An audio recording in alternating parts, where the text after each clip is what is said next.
Hail and welcome. I am Kaiser Louis Philip V, coming to you today with a video blog. And what I want to talk today about specifically is net neutrality. More importantly, just my God, this is becoming insane. Before we've had stuff with like CISPA and with different things like that. For example, just CISPA. And, it was easy to see, who was doing, somebody's trying to regulate the internet, let's stop them from doing that, and boom, we did it. It was very good. But with this recent thing with net neutrality, it's become insane. I mean, maybe I'm going for the wrong sources, but, generally speaking, just for me at least, my main sources of, I have different sources of news, and I've tried to be kind of bipartisan with as far as politics go and getting my sources from different places because, look, let's be real here, okay? American news, world news, has not been unbiased and balanced since the Vietnam War, okay? It doesn't exist. Quit trying to find it. Stop. It's not there. The people are going to omit if somebody's making money off of appealing to a certain massive demographic, they're going to lie, they're going to omit the facts to sell to the people that want to read their stuff, okay? Fox News is not going to put out anything good about Obama. Even if he does something Republicans want, they're going to say something bad about Obama so that they can so they can appeal to their viewer base. MSNBC is not going to say something outrageously bad about Obama in the vein of Fox News, because they're not going to alienate their viewers, even if Obama is doing something really bad, that even they personally may agree with is bad, they're not going to report on it, okay? It's that kind of a thing. I'm trying to not overload my mic here, so bear with me as I'm trying to fix all this. And yeah, that's basically where we are right now with news. And so, generally speaking, I have sources from Facebook and Tumblr, just various news outlets and their pages. I'm also subscribed to a lot of stuff through email and different things like that. And I have some stuff that's considerably liberal. I have some stuff that's considerably conservative. As far as Americans are concerned.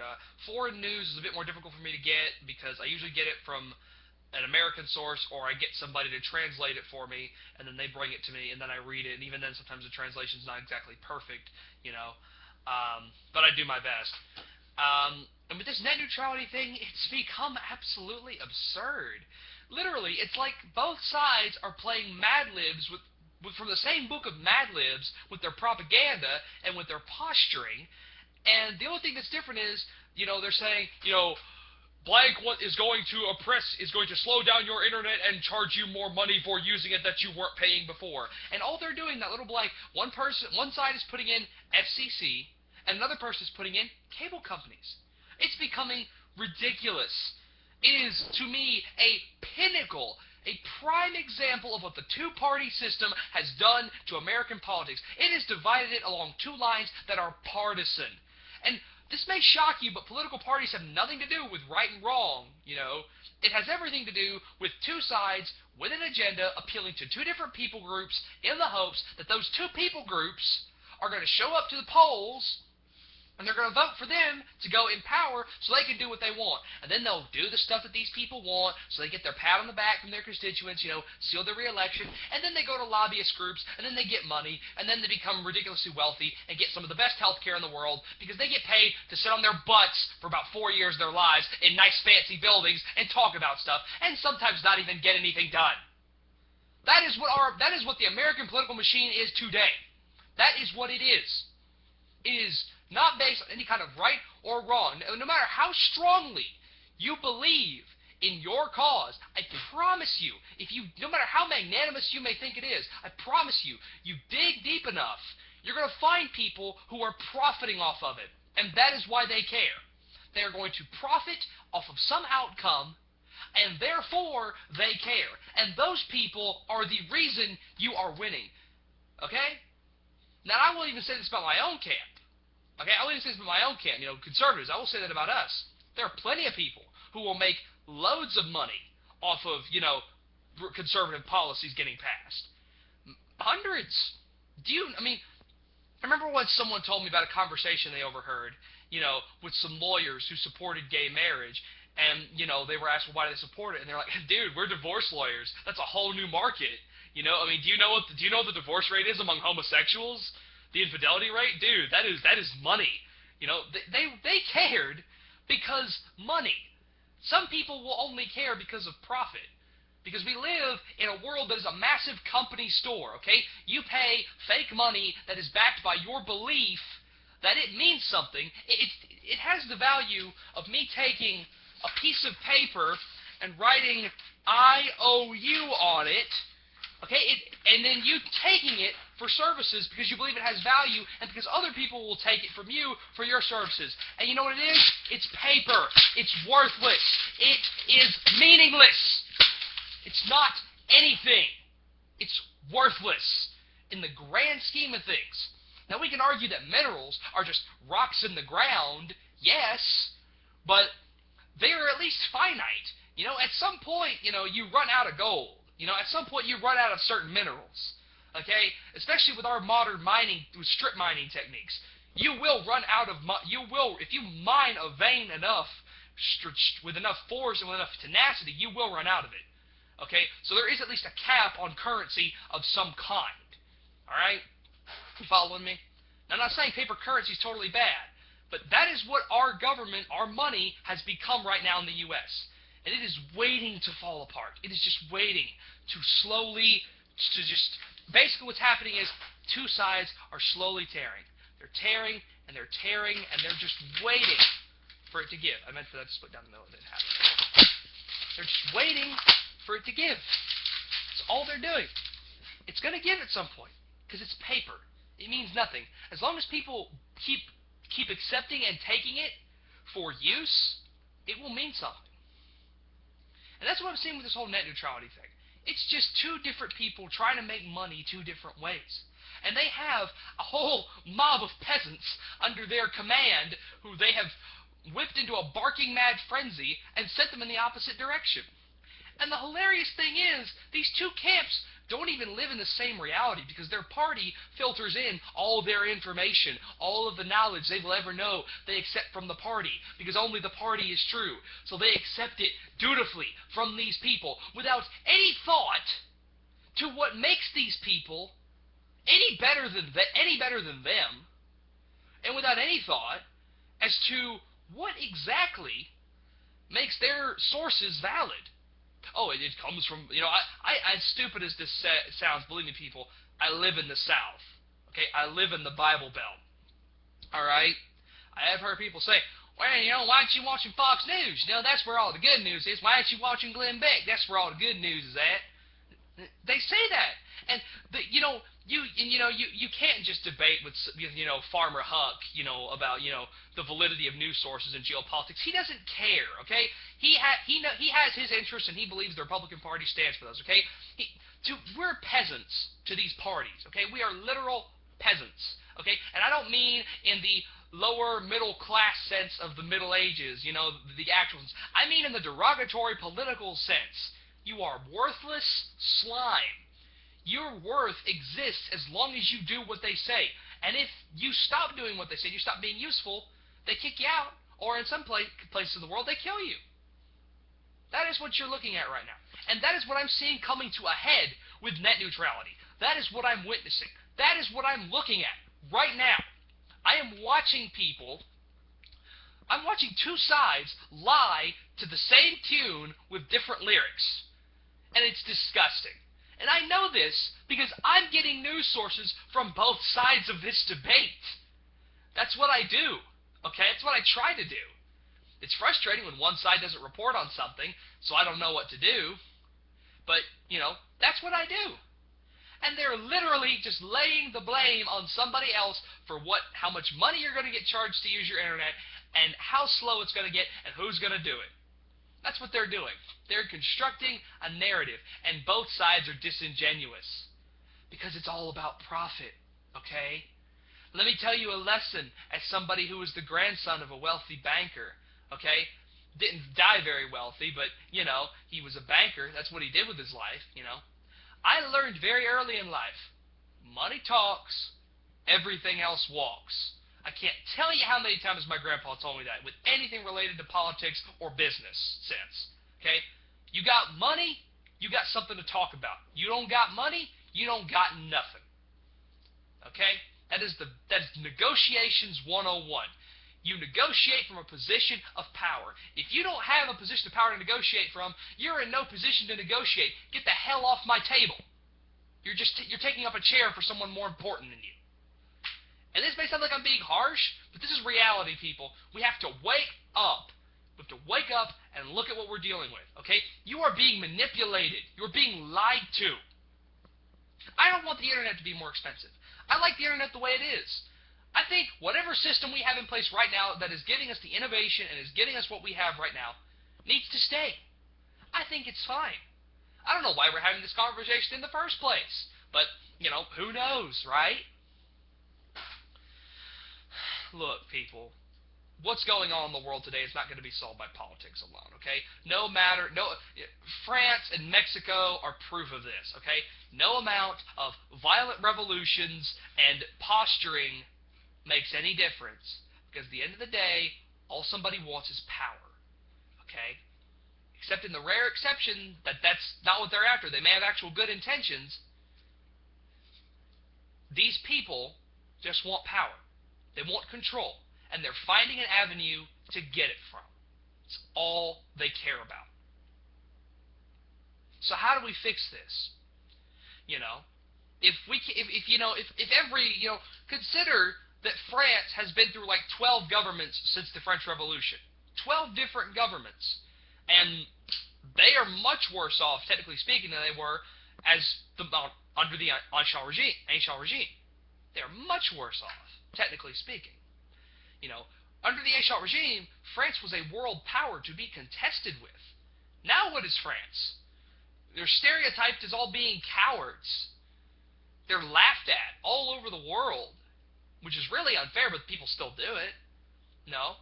I think one of the only things France has going for it, really, is that's one of the only agriculturally self-sustaining nations in the world. That's not really surprising, since France has been an agricultural breadbasket for like thousands of years, because it's been farmed for just ever.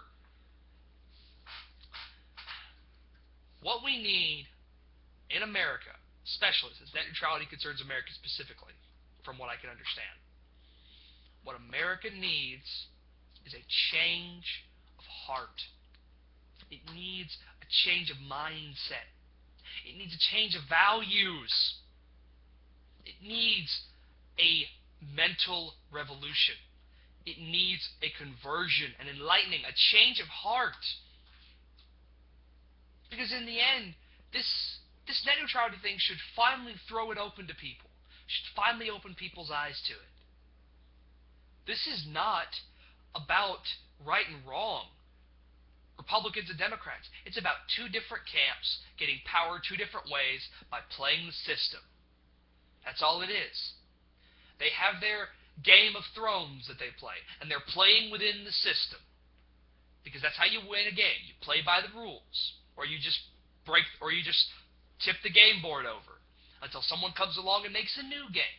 And then people play by it who can get to the board and know how to play it, and they get powerful. That game right now is U.S. politics, and the players are our politicians. We're just the pawns on the board. That's all we are. We're not even at the board, really. We're standing in the sidelines, cheering. You know? That's all we're doing. We're cheering for different players. That's all we're doing. That's all it is. How do we fix that? We need a change. We need a change of heart before we do anything. I'm a monarchist, yeah. I know a lot of monarchists who don't care what kind of monarchy we have. Lots of pan-monarchists who don't particularly care, if it's Catholic or not. They just think a monarchy in general would be better for the U.S. But that's wrong. Because too much power in one person makes a tyrant. That's St. Thomas More. Too much power in one person makes a tyrant. However, that's not always the case. The character of the ruler has to be considered. Charles V, one of the most unarguably, the most powerful monarch in European history. Literally, He is the reason the Habsburg name is still read in history books all over the world that have anything to do with Western or European history. His name is in there, somewhere. The Habsburg name is in there somewhere. And what kind of man was this? The kind of man who, when he became old and feeble and tired after years of maintaining this massive kingdom, this massive empire, this pinnacle of Catholic statesmanship and statecraft, what does he do? He gives it up, divides the realm into his sons, and dies a monk. How do you get a person like that? Because that's the kind of leader you need. How do you get somebody like that? You have to change the people. You can't just vote for people based on, party lines and political issues. You got to look at their moral character, their moral fiber.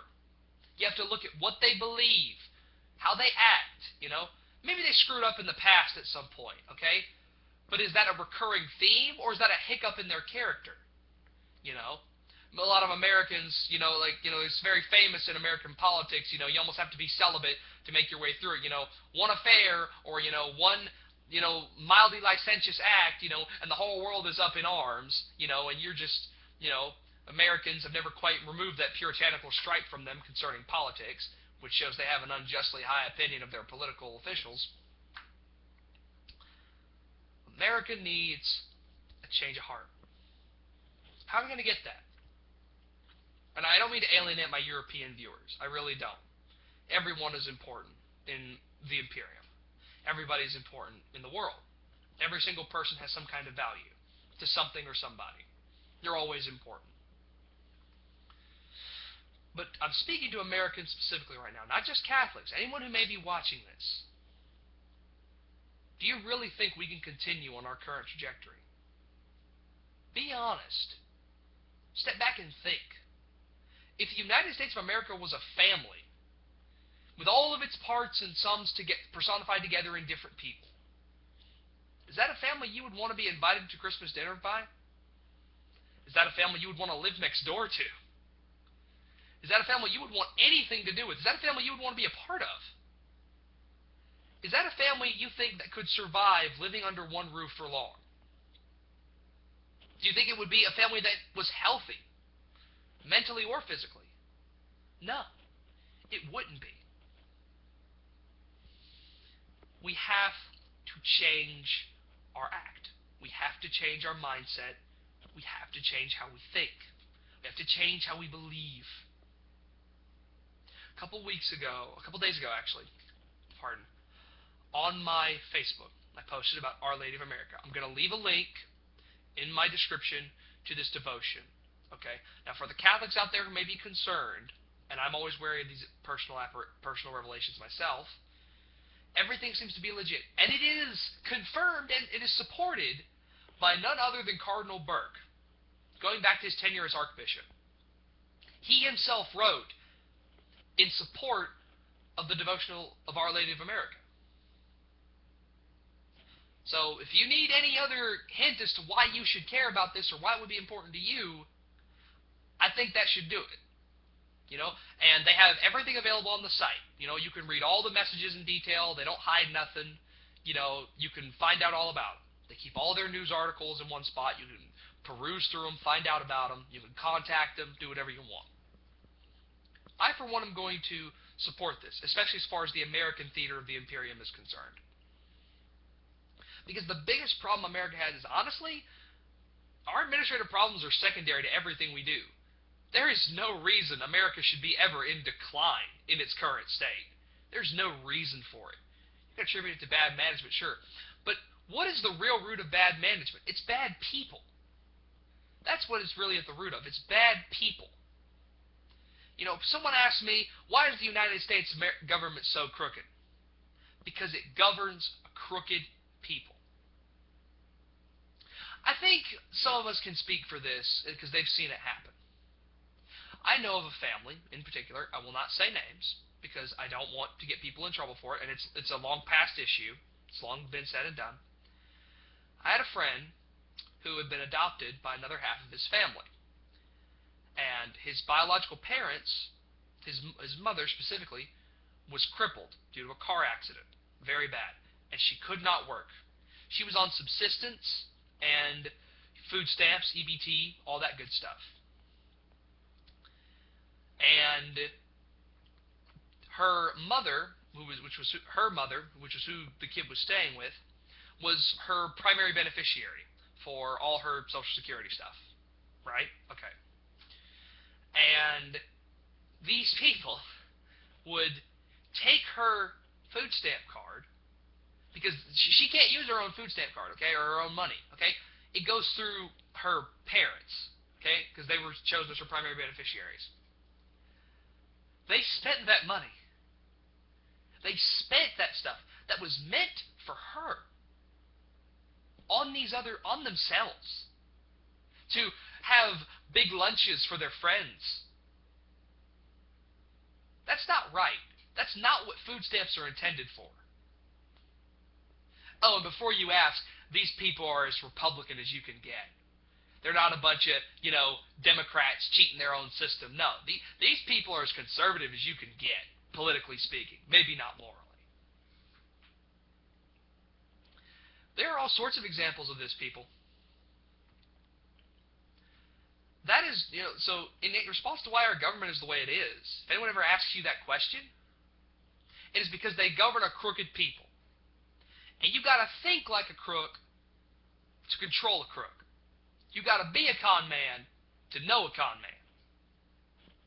Okay? It's the old saying, think like a beast to catch the beast, or think like an animal to hunt an animal, that kind of thing. So what I'm going to suggest right now to everybody, I don't care what religion, I don't care if you're Jewish, I don't care if you're Muslim, I don't care if you're agnostic, I don't care if you're an atheist, I don't care if you're a lapsed Catholic, I don't care if you're Protestant, I don't care who you are. Okay? Listen, if I can become Catholic, if I can become Catholic, anybody can. If I become Catholic, there's no reason nobody can't be a Catholic.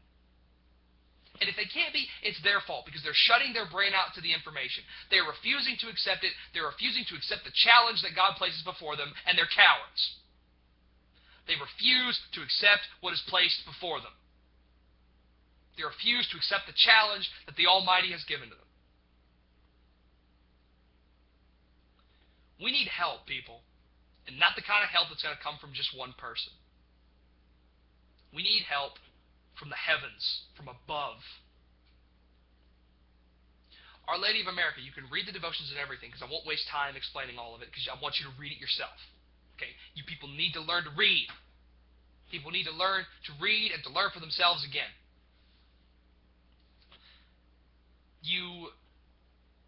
Our Lady of America basically asked that her children, Americans, return to moral, upstanding ways, return to piety, personally in the interior, and come together as one in that purity, as torchbearers of her light, to be a sign to the world and to lead the conversion of the world, to be the beginning, to be ground zero. And that's something I wanted the Imperium to do, because look, if I had all the money in the world to do what I wanted to do, if I actually had, an imperial militia, if I actually had all this stuff that I think would be fabulous for us to have, if I actually had all that, it would mean nothing if I was an impious, morally corrupt reprobate. It would mean nothing. It would come to nothing. And I hope that the Imperium doesn't grow, God hold me to this, I hope the Imperium doesn't grow, doesn't accomplish any of its goals until all of us, until I am the kind of person I would have to be to lead it, that any of us would have to be a part of something like that and to make that work. Because a group is only as great as the sum of its parts. A chain is only as strong as its weakest link. And I'm a pretty weak link, guys. I'm not perfect. We have to change as Americans. We have to Catholics have to start taking their faith seriously. People have to start looking at religion and spirituality again in a different way, in the old way. There is one truth. There is one right way to do something. There can be multiple ways to do the right thing, but there is only one right thing. Moral absolutes do not apply in everything, but in many things they do. In math, in science, and in religion. In any science, absolutes apply. Because, I don't think I should have to explain that. So in closing, I'm going to beg you people, check out this devotion. If you're not Catholic, please consider the church. If you got questions, you got problems, you got answers, you got trauma, you've been mistreated by the church, what have you, talk to me about it, okay? Because believe me, I will understand in some way or another. I've run the rigor I've run the rigor of everything you can experience the first 18 years of your life. I've been through a lot of stuff. I've seen a lot of stuff, okay? You need somebody to talk to. You need somebody to give you the answers. You need somebody to help you. You need somebody to kind of hold you by the hand and guide you through it. I'm your man, okay? I ain't got a life. I ain't got nothing I do that would help prevent me from helping you. And it is of utmost importance that we do this. Utmost. Because we don't know how much time we're going to have left to make this change before not just America is lost, but the world.